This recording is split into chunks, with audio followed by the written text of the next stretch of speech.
আর এখানে অন্য পুলিশের এলাকায় অন্য রাজ্যে ঘটনা ঘটেছে, সেই ঘটনা তদন্ত করার জন্য এরা কেন এক পায়ে লাফাচ্ছে আমাদেরকে তো সেটাও জানতে হবে। কেননা যার প্রোডাকশন হাউস তিনি তৃণমূলের ঘনিষ্ঠ সহ-অভিনেত্রী, তার একটা ভিডিও ভাইরাল না হতো কালকে, যেখানে তিনি খুব ট্রমাটাইজড হয়ে বলছেন যে আমরা তো শর্ট দিতে দিতে একসাথে পড়ে গেলাম, আমাকে তোলা হলো, রাহুলদাকে তো আমার সামনেই তুললো, রাহুলদা আমরা সবাই বুঝতে পারছি এর মানেটা কি, ইঙ্গিতটা কি।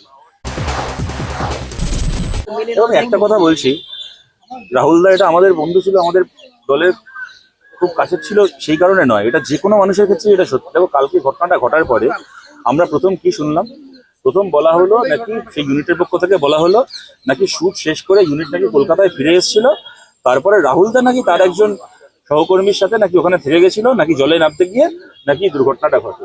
আমরা সবাই বুঝতে পারছি এর মানেটা কি, ইঙ্গিতটা কি। যদি সেটা বলে রাহুলদা যিনি সহ-অভিনেত্রী, তার একটা ভিডিও ভাইরাল না হতো কালকে, যেখানে তিনি খুব ট্রমাটাইজড হয়ে বলছেন যে আমরা তো শর্ট দিতে দিতে একসাথে পড়ে গেলাম, আমাকে তোলা হলো, রাহুলদাকে তো আমার সামনেই তুললো, রাহুলদা কোথায়, ওর খবর পাচ্ছি না কেন, ওইটা যদি না ভিডিওটা প্রকাশিত হতো তাহলে কেউ জানতেও পারতো না যে শর্ট চলাকালীন এটা হয়েছিল। প্রোডাকশন হাউস যে মিথ্যে কথাটা বলেছিল, মিথ্যে কথাটাই সত্যি হয়ে যেত।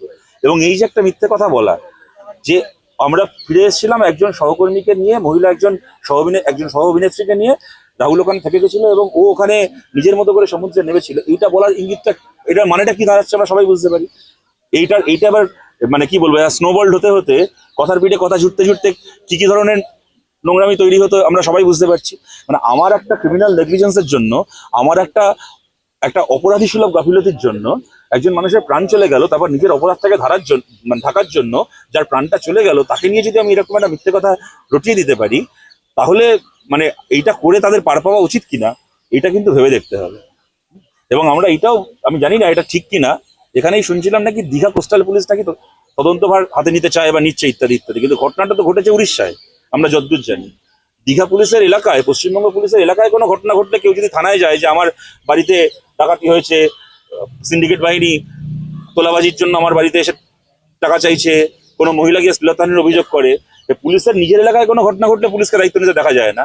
ওরা বলে দেয় যে কালকে আসুন, অন্য পাড়ায় আসুন, কথা বলে মিটমাট করে নিন। আর এখানে অন্য পুলিশের এলাকায় অন্য রাজ্যে ঘটনা ঘটেছে, সেই ঘটনা তদন্ত করার জন্য এরা কেন এক পায়ে লাফাচ্ছে আমাদেরকে তো সেটাও জানতে হবে। কেননা যার প্রোডাকশন হাউস তিনি তৃণমূলের ঘনিষ্ঠ, সবাই জানে, মমতা ব্যানার্জির মিটিং এ বসে থাকেন, তার হচ্ছে একটা কমিশনের চেয়ারপারসন তিনি।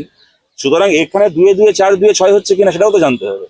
রাহুলদাকে তো আমরা বরাবরই দেখেছি একজন প্রতিবাদী কণ্ঠ, বরাবরই তিনি সরব হয়েছেন, কোথাও কি মনে হচ্ছে যে এটা কোনো একটা গন্ডগোল রয়েছে?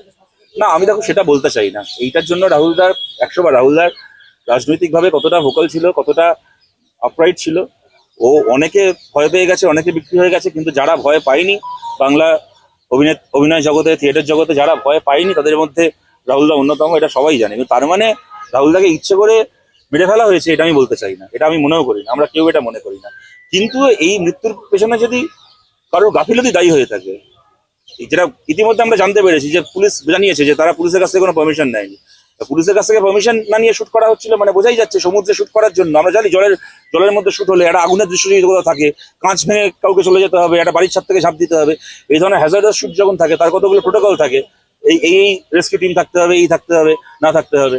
সুতরাং স্বাভাবিক কথা, যদি আজকে থানাকে না জানিয়ে অনুমতি না নিয়ে শুট হয়ে থাকে, সেক্ষেত্রে এই সমস্ত সেফটি প্রোটোকলও মেনে শুট হচ্ছিল, এটা আমরা মনে করতে পারি না। নিশ্চয়ই সেখানেও সেই ভায়োলেশনগুলো আছে। সেই ভায়োলেশনগুলোর ফলে যদি মৃত্যু হয়ে থাকে, তাহলে সেই মৃত্যুর বিচার হওয়া উচিত। আমরা কখনো বলবো না যে মৃত্যুটার পেছনে কোনো রাজনৈতিক ষড়যন্ত্র আছে, কিন্তু বিচারটাকে আটকে দেওয়ার জন্য, তদন্তটাকে আটকে দেওয়ার জন্য যেন কোনো রাজনৈতিক ষড়যন্ত্র না হয়, আমাদের কিন্তু এই আশঙ্কা আছে।